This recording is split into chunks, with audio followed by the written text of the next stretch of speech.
Ashwood had always smelled like rotting wood and forgotten promises. On the night it all ended, Evan Cole tasted both on his tongue. The rain fell in thick sheets, hammering the windshield, blurring the road into a snake of darkness. The radio played static. The dashboard clock blinked red, 11:59 p.m. Almost midnight. He should have been home hours ago. Instead, he was racing to Clara's house, heart pounding in his throat. Something was wrong. He had felt it all evening. Missed calls, unanswered texts, voicemails that cut off mid-sentence. He thought about the ring in his pocket, about the plans they had made, about the life they were supposed to build together. And in that moment of remembering, he almost didn't see the figure stumble into the road. Evan slammed the brakes. The car fishtailed wildly, skidding sideways until it slammed to a stop inches from the figure. He threw open the door. "Are you okay?" The figure looked up. A boy, no more than 16, his face battered, blood running from a gash on his temple. Before Evan could react, two more figures emerged from a tree line, moving fast, coordinated. The first blow caught Evan across the jaw, sending him sprawling. Boots slammed into his ribs. Hands grabbed his arms, his legs, dragging him across the wet asphalt. He fought, cursing, twisting, punching blindly. But the world spun too fast. And then, a voice, low and full of bitter apology. "You should have run, E.V." Marcus, his best friend, the man Evan had once trusted with everything. Betrayal sliced deeper than the rain. And then, blackness. When Evan woke, he was chained to a metal bench. Blood dried against his temple. The cuffs bit into his wrists. Across the room stood Detective Derek Holland, another ghost from the life Evan thought he knew. Derek read him his rights with clinical boredom. Charged him with murder. Clara's body had been found, they said. Evidence, overwhelming, airtight. Her scarf, soaked in blood, under Evan's bed. Security footage of him buying cleaning supplies. Neighbors who heard screams. And when they led him into court for arraignment, Evan saw Marcus sitting behind the prosecution's table, arm draped casually over the chair, smiling. The trial was a circus. They paraded Evan like a trophy through the courtroom, shackled, unshaven, hollow-eyed.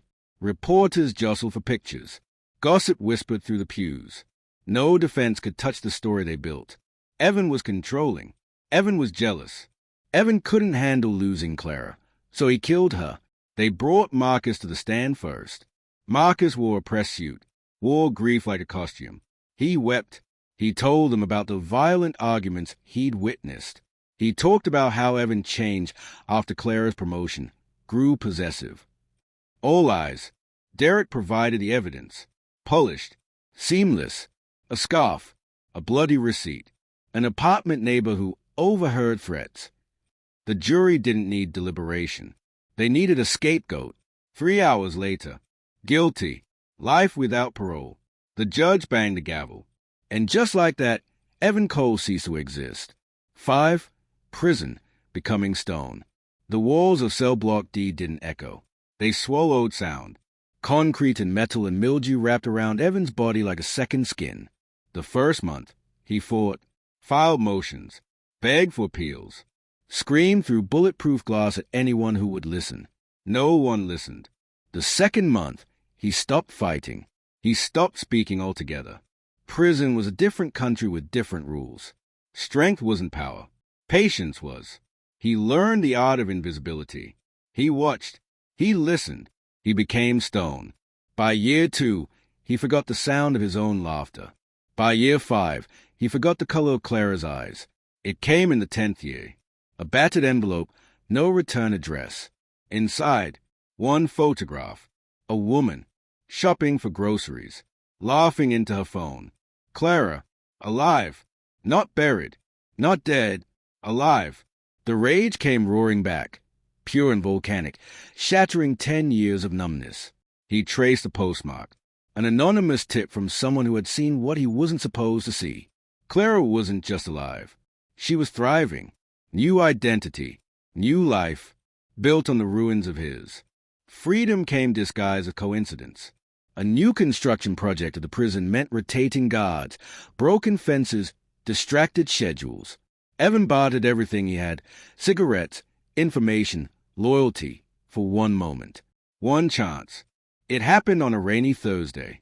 A loose chain on the transport van. A bent key slipped under his tongue. A guard, Fisher, who owed more than he could ever repay. It took 23 seconds to slip the cuffs, 8 seconds to choke out the driver, 12 minutes to vanish into the woods beyond the fence. The rain erased his footprints. The darkness swallowed his breath. For the first time in 12 years, Evan Cole was free. And the first thought in his mind wasn't survival. It was revenge. Schwood hadn't changed. Rut spread slowly in places like this. People still smiled too brightly, still whispered too quickly. Evan returned as a ghost, unseen, unforgiving. He lived in the abandoned remains of an old lumberyard, rats for neighbors, cracked concrete for a bed.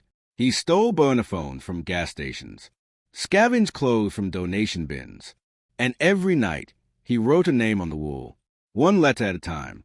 Marcus, Derek, Sophia, Clara. He didn't fantasize about killing them. That was too easy. He would take from them the way they took from him. Their peace, their safety, their futures, piece by crumbling piece. Marcus Harlan had built an empire. Harlan Securities, private contracts, corporate clients, even whispers of government work, clean suits, smiling photos with police chiefs, trusted by America's elite. Evan knew the truth. Marcus built his castle on a rotting foundation. Intimidation, embezzlement, blackmail. It wasn't just Evan he had betrayed. It was everyone who ever trusted him. Evan followed Marcus for weeks, mapped his habits. Morning coffee at Dina's Diner, golf on Thursdays, an affair with his secretary at the Red Phone Motel every second Friday. So much for the happy family man. Evan planted evidence in the secretary's purse. Enough to tie Marcus to falsified security contracts on federal bids. Not just shady. Felony fraud. A quiet call to a journalist looking for a scandal. A leak to a state auditor. Marcus's empire cracked in slow motion. Investigations opened. Clients fled. Partners distanced themselves. And when the IRS came knocking, Marcus found himself fighting charges he didn't even know existed. In 3 months, he went from local king to national disgrace. One night, Evan left a package on Marcus's front porch. No name, no note. Inside, a simple black and white photo. Marcus and Evan, high school graduation day, arms around each other's shoulders, smiling, young, stupid. On the back, scrawled in shaky handwriting, some debts you don't pay with money. Marcus didn't leave his house for 3 days after that. And Evan, he smiled for the first time in years. Derek Kane, former detective, now Ashwood police chief, corrupt to his bones. Ashwood sins didn't just live in Derek. They thrived in him. Evidence misplaced. Charges lost. Witnesses discredited. He protected Ashwood's elites, buried their crimes, and climbed their ladders. But Evan had one weapon Derek didn't expect. Evan broke into the police archives late one rain-drenched night. Old blueprint from when Ashwood still kept records on paper. A maintenance tunnel behind the courthouse led to the archive basement. The locks were a joke. Inside dusty file cabinets, Evan found what he needed. Witness intimidation letters signed by Derek. Photograph of evidence rooms missing key items. Testimonies rewritten under duress. He copied everything. Every rotten secret. Then, he slipped it to the Ashwood Post's most tenacious reporter, an intern who barely made rent but dreamed of a Pulitzer. The explosion was biblical. Front-page headlines. Police chief linked to decade of corruption. TV crews outside the station. Internal affairs kicking down doors. Old victims coming forward with lawsuits. Within a month, Derek was stripped of his badge. Within 2, he was indicted. In his mugshot, Derek didn't look like the smug king of Ashwood anymore. He looked small, broken, forgotten, exactly how Evan wanted him. Blood should have meant something. Family should have been sacred. But Sophia Cole had sold her brother for a future. After Evan's arrest, she married into the Westridges, Clara's family. She took their name. She inherited Evan's share of the family estate. She became part of the machine that crushed him, all for comfort, all for survival. And when the town rebuilt itself around Clara's lies, Sophia smiled like she'd owned it. Evan didn't ruin Sophia with courts or reporters. No, that wasn't enough. Instead, he sent her reminders. Every Monday, she found something on her doorstep, a copy of the arrest warrant she helped notarize, a burned photo of the Cole family farm they sold after Evan's conviction, an anonymous letter that read simply, "Blood rots slower than guilt." Sophia cracked faster than Derek. Neighbors whispered about the woman who screamed at shadows. Her husband left. Her job disappeared. Her world shrank until all she could see was what she had done, and who she had abandoned. And now only Clara remained. The queen, the architect, the betrayer Evan had loved more than anything else.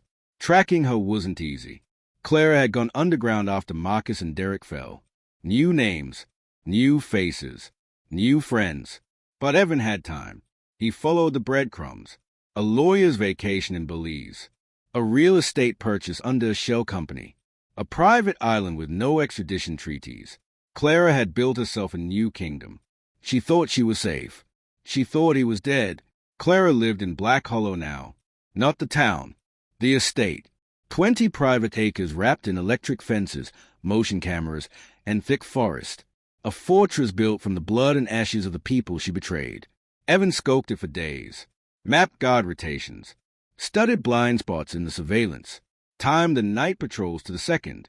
It wasn't impregnable. Nothing built on lies ever was. The night Evan moved, the world held its breath. A moonless sky. A fog so thick it blanketed the world in silence. Dressed in black, he slipped through the woods like smoke. Cut the first fence of the maintenance gate, moved under the cameras during their blind sweep, neutralized the only guard posted near the South Tower, a quick, quiet chokehold in the dark. He climbed the trellis up to Clara's second-story bedroom. The house was silent. No dogs, no alarms. Arrogance was Clara's final mistake. She woke to the click of a lighter. Evan sat in her chair, spinning a silver lighter between his fingers, the small flame casting monstrous shadows across the walls. Clara gasped, scrambled backward in the bed. Recognition flashed in her wide, terrified eyes. "Hello, Clara," Evan said, voice like gravel. "You're dead," she whispered, shaking. "Not yet." She lunged for the panic button on her nightstand. Evan kicked the table over effortlessly. It crashed against the wall. "No one's coming," he said. "Not for you." She begged at first, swore she had no choice, swore she loved him once, swore Marcus and Derek had forced her. But Evan wasn't here for lies. He pressed a knife against her throat, a slight, feather-light pressure. Not cutting. Not yet. "Tell me," he said, voice dead and cold. "Everything." And she did. It poured out of her in gasping sobs. Marcus had owed money to the Westridges. Derek had protected their family name. Clara had agreed to frame Evan to save herself, to save her own family. There was never a random choice. Evan had been marked since the day he met her. The love had been part of the setup.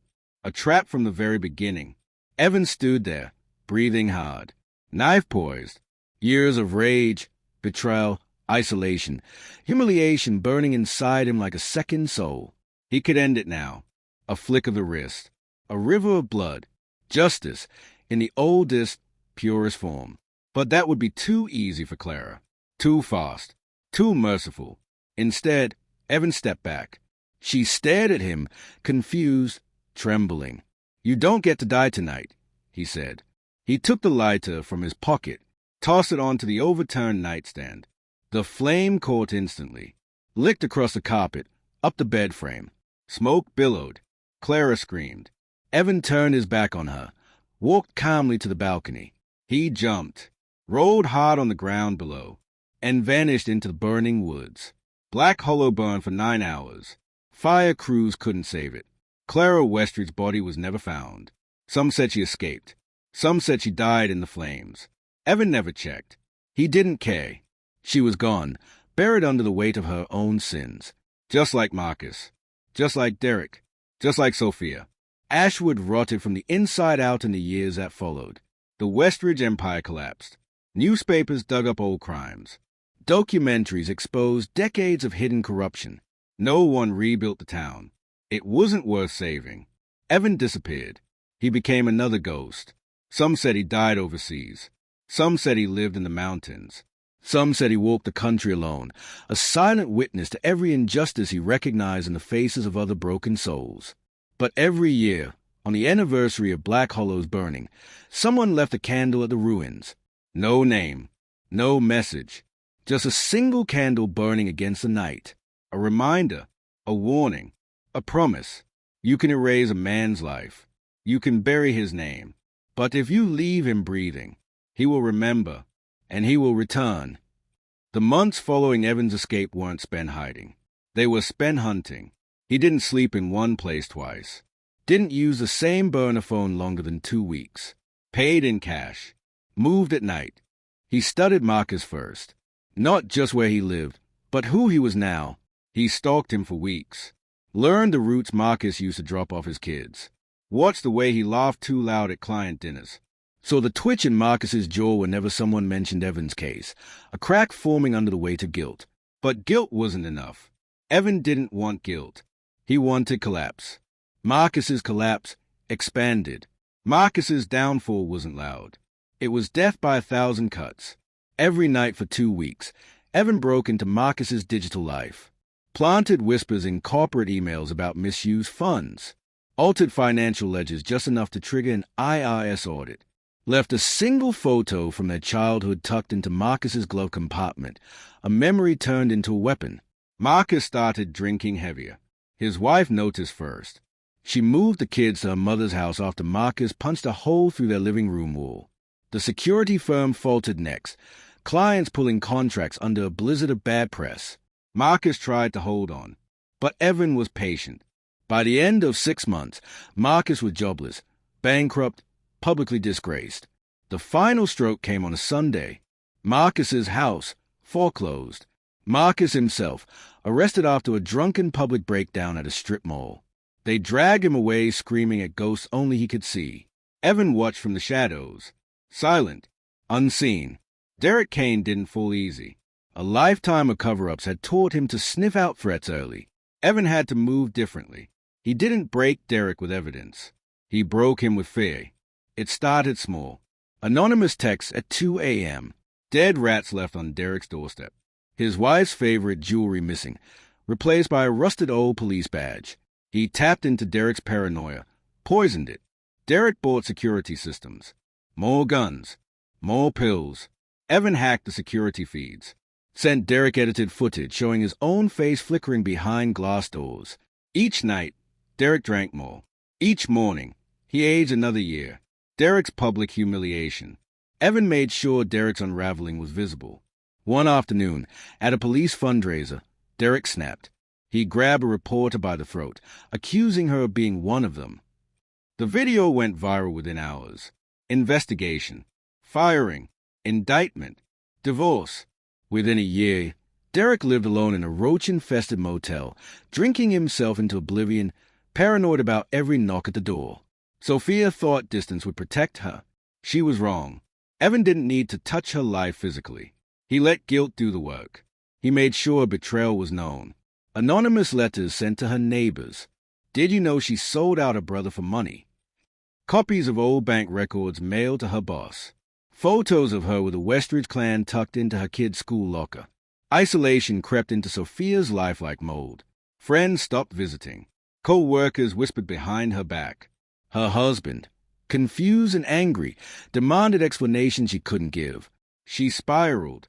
By the second year after Evan's escape, Sophia was divorced, unemployed, and alone.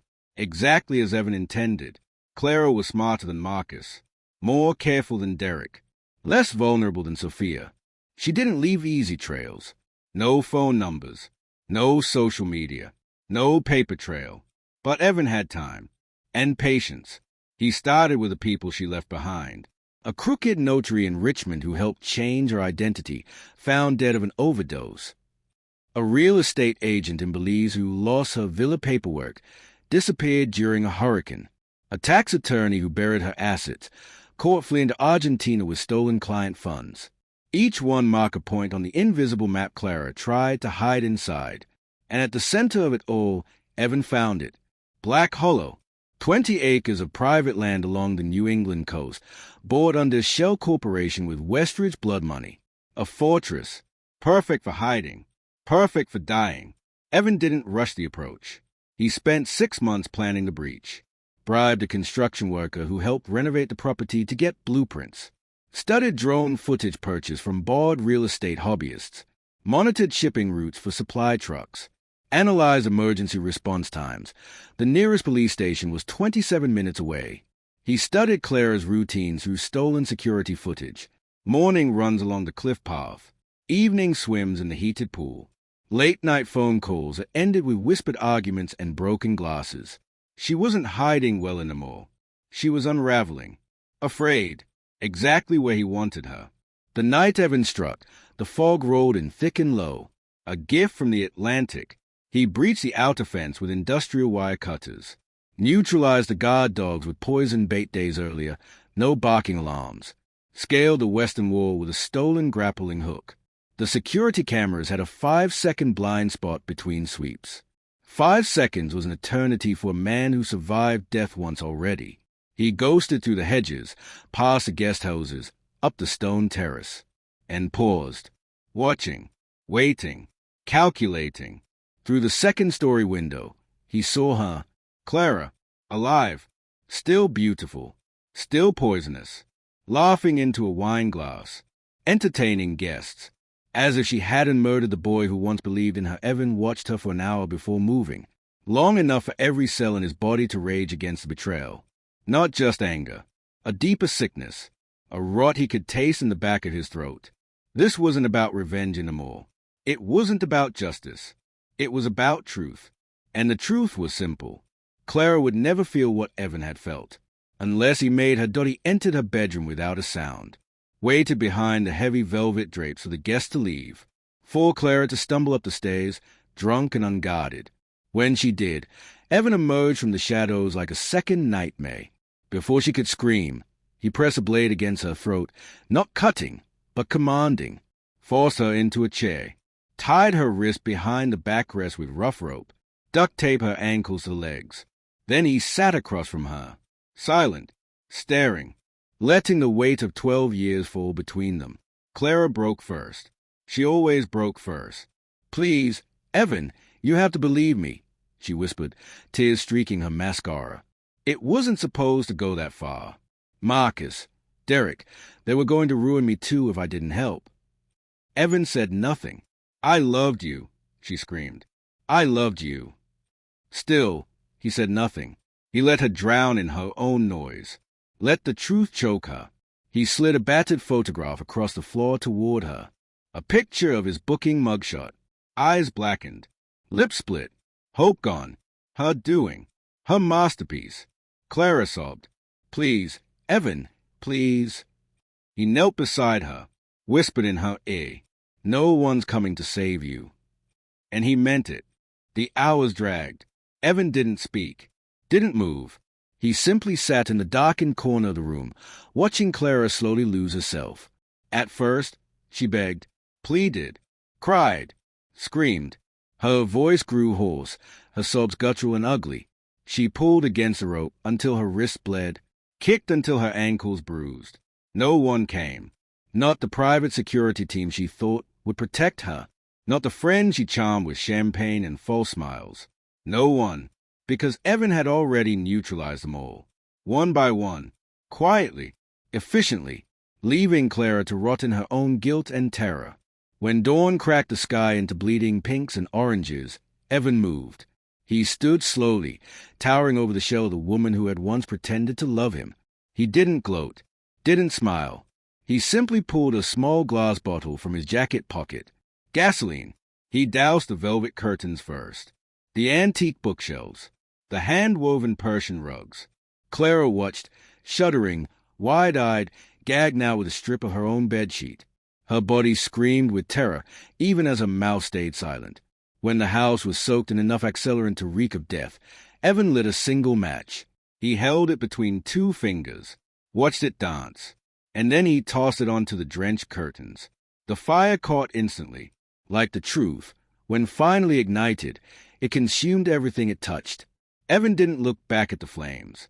He walked out the front doors calmly, slipping into the woods as Black Hollow crackled, groaned, and roared behind him. The mist swallowed him. The smoke choked the stars. The mansion burned like a funeral pyre for a kingdom built on lies. No sirens came. No helicopters. No heroes. Just destruction. Just silence. Exactly as Evan planned. News reports speculated wildly. A gas leak. Arson by enemies unknown. Maybe even Clara herself, in some drunken stupor. Her body was never found. But Evan knew. Oh, he knew. Without Clara, the Westridge family crumbled. The fortunes dried up. Lawsuits devoured their remaining assets. Ashwood, already decaying, became a ghost town within 5 years. Empty shops, boarded windows, memories rotting in the sun. The town that had betrayed Evan Cole forgot itself. Forgot everything except the whispered warning. The witness never forgets. He didn't stay. Didn't wait for recognition or applause. Evan became something else entirely. Some said he fled to Mexico. Some said he died of pneumonia in the Rockies. Some said he joined underground networks helping others disappear. No one really knew. Maybe even Evan didn't know anymore. He had been Evan Cole, then a prisoner, then a ghost. Now he was something worse. A man free of everything but memory. And memory was heavier than chains. 10 years later, a local boy exploring the ruins of Black Hollow found something strange in the ash. A small iron plaque, buried under charred rubble. It read, "Justice is never given. It is taken by those who remember." No one knew who left it. Some said it was Evan's final message. Others said it was a warning, a reminder that ghosts don't rest easy when they are made from betrayal. They walk, they hunt, they remember, forever.